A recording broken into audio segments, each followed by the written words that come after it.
Assalamualaikum warahmatullahi wabarakatuh. Jumpa lagi di channel yang super keren. Kali ini kita tampil bersama karena belum ada tamu undangan. Pada sore kali ini kita akan membahas soal kebijakan kontroversi yang datangnya dari Kementerian Kemenaker. Baru-baru ini Kemenaker mengeluarkan kebijakan tentang JHT, Jaminan Hari Tua, dan kebijakan itu banyak ditentang dari berbagai kalangan. Banyak yang mengkritisi karena dianggap itu menyita uang milik buruh sendiri. Menurut pandangan sahabat Fahmi itu melihat kebijakan tersebut itu seperti apa? Ya, terima kasih. Sebelumnya, Assalamualaikum warahmatullahi wabarakatuh. Biasanya saya juga sebagai presenter ini, tapi kali ini kita mencoba untuk bincang-bincang karena biasanya kita tidak pernah tampil bersama. Biasanya kita hanya mendatangkan narasumber. Hari ini kita akan mengupas tentang JHT atau Permenaker nomor 2 tahun 2022 yang dikeluarkan oleh Kementerian Ketenagakerjaan Fauziah. Semenjak keluarnya Permenaker ini itu banyak yang menentang. Karena kenapa? Karena JHT yang seharusnya bisa diklaim oleh buruh ketika dia berhenti bekerja atau di PHK pada usia 30 tahun itu sekarang tidak bisa. Jadi bisa mengklaim ketika usia 56 tahun. Ya, 56 tahun. Itu pun kalau nyampe usianya itu. Kalau nyampe usianya. Sebetulnya kalau saya melihatnya seperti ini. Itu kan kebijakan publik. Public policy namanya. Jadi yang namanya kebijakan publik itu ya harus bisa menyenangkan banyak orang. Kalau dipresentasikan 100%, paling tidak 80% itu menerima kebijakan tersebut. Nah, kalau kemudian kebijakan itu yang dipakai oleh orang banyak tapi justru ditolak, itu seharusnya ya menjadi pertimbangan atau paling tidak dibatalkan. Toh yang akan menjalankan kebijakan itu bukan menterinya sendiri, bukan yang pembuat kebijakan, tapi mereka yang yaitu publik, masyarakat, ya, pekerja, buruh, semuanya pokoknya sudah, apalagi buruh itu sangat ya terdampak sekali dengan kebijakan itu. Bahkan kemarin saya lihat di sosial media ada salah satu legislator, saya tidak menyebut itu dari partai apa, tapi dia memberikan komentar gini, kalau JHT itu cair di usia 25 tahun, pokoknya usia muda lah, itu namanya bukan JHT katanya, tapi jaminan hari muda.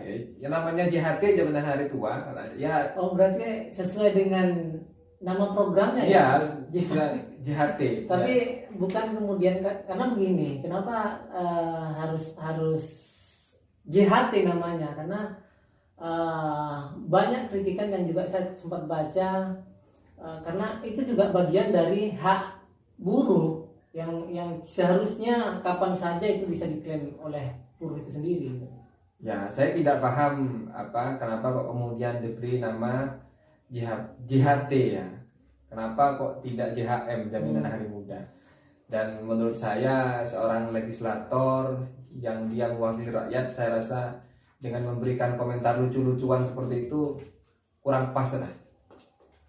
Apalagi itu kan menyangkut hajat hidup orang banyak. Saya juga baca di CNN kalau tidak salah, seorang pakar hukum, dia seorang pengacara kondang, siapa namanya? Hotman Paris. Dia memberikan komentar bahwa sejauh ini belum ada abstraksi hukum yang bisa menahan haknya baik itu buruh atau pekerja lainnya juga. Jadi dilihat dari sisi hukum ya menurut Hotman Paris tidak bisa kalau kemudian pemerintah menahan uang rakyat. Itu kan jerih buruh rakyat gitu.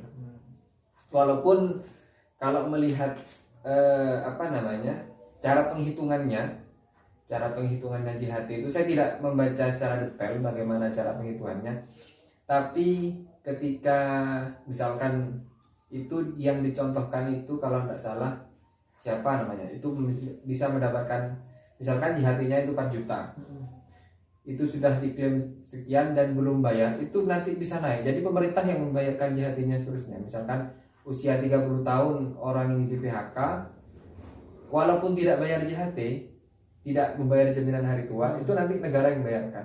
Nah, ketika usia 60 tahun, itu bisa diklaim bukan lagi 4 juta, tapi bisa naik sekian. Nah, itu banyak komentar pedas dari netizen. Saya lihat di di komentarnya legislator itu, iya benar bisa naik misalkan 4 juta, bisa naik 60 juta, tapi kan cairnya usia 56. Sementara kalau melihat kondisi sekarang ini, misalkan pekerja sudah di PHK, misalkan sudah punya anak 3, dia mau makan apa?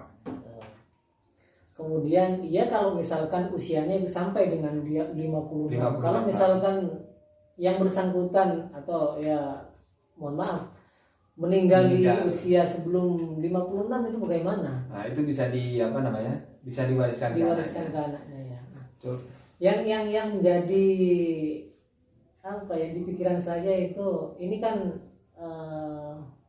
negara atau rakyat yang sudah ada wakilnya, kemudian dengan kebijakan itu DPR itu adem ayem tanpa ada semacam kritikan atau yang kemudian bisa menolak tentang kebijakan yang tidak pro rakyat itu.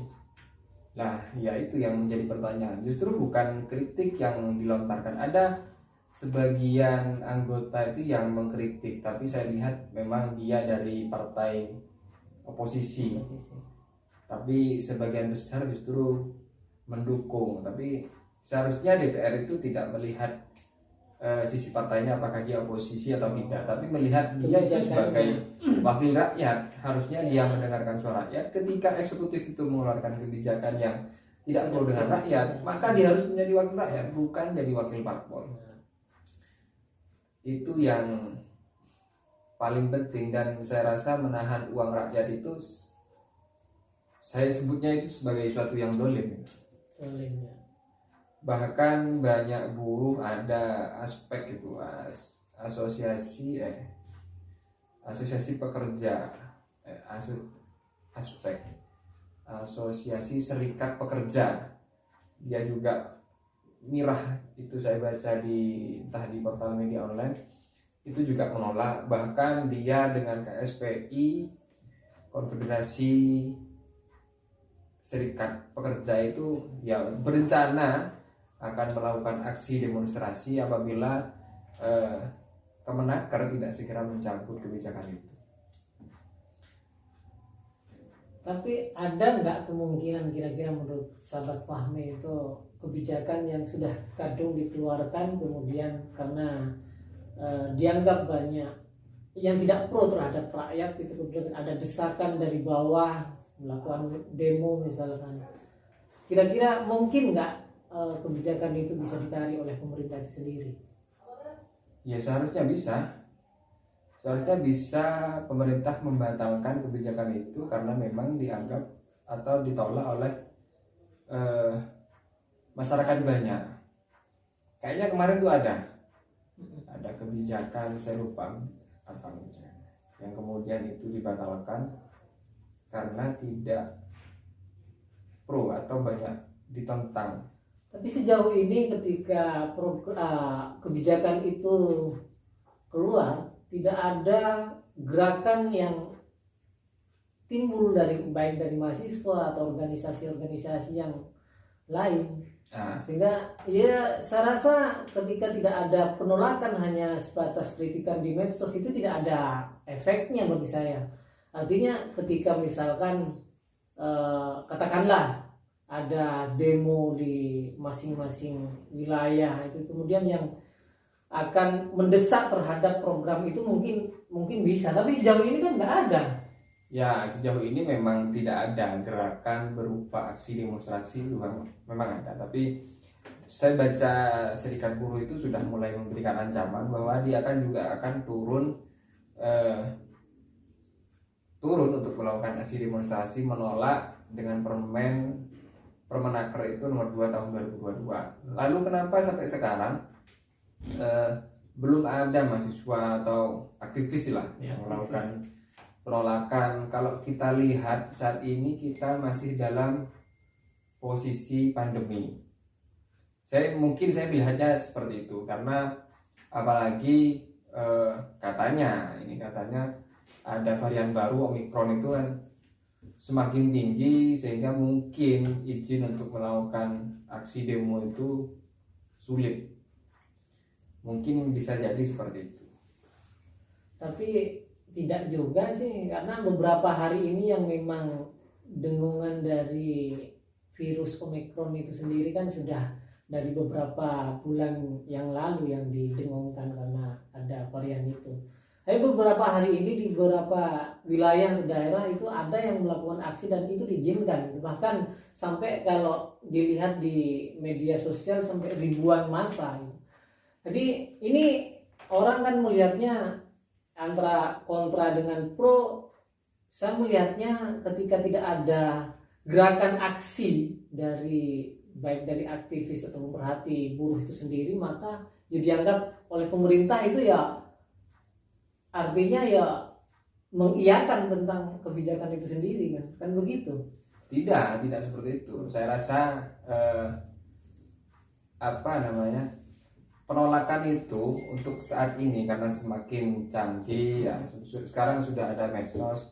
Jadi instrumen penolakan itu tidak hanya sebatas disampaikan dari gerakan massa. Jadi saya rasa dengan ramainya penolakan di media sosial, kemudian banyak aktivis yang bersuara bahwa itu menahan, saya rasa itu sudah lebih dari cukup. Satu indikator saat itu saja saya rasa sudah lebih dari cukup untuk pemerintah mempertimbangkan membatalkan kebijakan itu. Saya rasa, dan juga kalau kemudian demonstrasi itu bisa dijadikan dasar pemerintah untuk mencabut kebijakan, kita flashback ke belakang. Dulu pemerintah mengeluarkan UU Cipta Kerja. Hampir semua daerah itu melakukan aksi demonstrasi. Tapi apa? UU Cipta Kerja sampai sekarang masih berjalan. Digugat di MA pun masih dikasih tenggang waktu 2 tahun padahal sudah dibatalkan. Ini kan saya tidak tahu ini menyebutnya apa. Apakah kita harus mengutip kata-kata dari Rocky Gerung? Kita sedang dipimpin oleh orang-orang yang dungu gitu. Atau mungkin sudah tuli dan tertutup sudah mata hatinya. Ini kita sebagai kalangan bawah atau ya kita berusaha keras lah untuk mengingatkan mereka. Mereka itu pemerintah maksudnya. Pemerintah yang punya kebijakan. Terakhir mungkin ya, karena ini bincang bersama dan ya keterbatasan materi, karena biasanya kita kan sering mengundang salah satu tokoh yang kemudian kita angkat materi sesuai dengan ketokohannya itu sendiri. Kali ini karena kita berbincang bersama, sama-sama moderator ini serba keterbatasan materi, maka mungkin terakhir terkait dengan kebijakan itu sendiri yang ya harapan kami mungkin terhadap kebijakan itu yang memang tidak pro terhadap masyarakat itu setidaknya pemerintah itu benar-benar perhatikan dan ya kalau bisa dicabut, kan begitu. Menurut sahabat Fahmi itu seperti apa? Ya saya rasa pemerintah mereka yang punya tanggung jawab ya tidak menutup mata, tidak menutup telinga, bukan hanya mempertimbangkan tapi dibuka HP-nya seberapa banyak orang yang sudah melakukan penolakan. Kalau sudah tahu seperti itu langsung ambil sikap, ya cabut saja Permenaker itu yang saya rasa sangat merugikan rakyat. Ya mungkin hanya itu pesan dari saya. Ya itu penutup dari kami, dan yang tak kalah penting like, subscribe dan share, viralkan video ini agar kemudian pemerintah juga mendengar bahwa Ini suara dari rakyat. Ngopi cerdas, jangan bilang cerdas kalau belum ngopi. Wassalamualaikum warahmatullahi wabarakatuh. Waalaikumsalam warahmatullahi wabarakatuh.